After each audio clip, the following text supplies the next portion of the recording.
उत्तर भारत के घने जंगलों के बीच बसा छोटा सा गांव चंदपुर रहस्यमय कहानियों के लिए प्रसिद्ध था।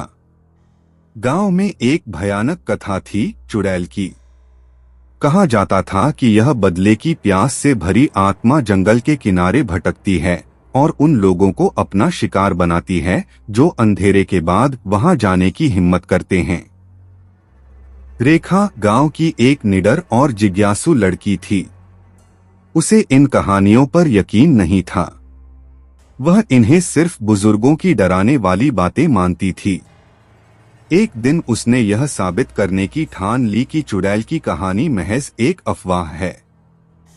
उसने दोस्तों और परिवार की बातों को नजरअंदाज करते हुए तय किया कि वह उस पुराने बरगद के पेड़ तक अकेली जाएगी जो चुड़ैल का ठिकाना माना जाता था। शाम ढल चुकी थी और गांव में सन्नाटा पसरा हुआ था। रेखा ने अपनी लालटेन उठाई और जंगल की ओर चल पड़ी। पेड़ों के बीच से छनती चांदनी और झींगुरों की आवाज ने माहौल को और भी डरावना बना दिया। हवा में मिट्टी और नमी की गंध थी। जब वह बरगद के पेड़ के पास पहुंची तो उसकी शाखाएं कंकाल की तरह ऊपर उठी हुई लग रही थीं। पेड़ की परछाइयां रहस्यमय नृत्य कर रही थीं। रेखा ने जोर से कहा, देखा, यहाँ कुछ भी नहीं है, यह सब बकवास है।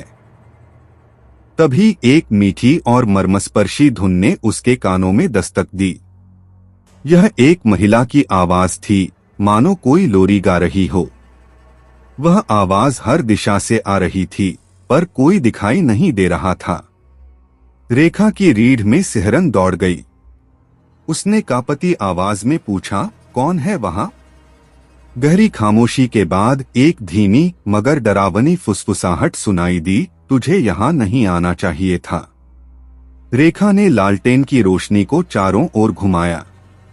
तभी उसकी नजर पेड़ के पीछे से झांकती एक साया पर पड़ी। वह साया एक महिला का था, लेकिन उसके पैर उल्टे थे।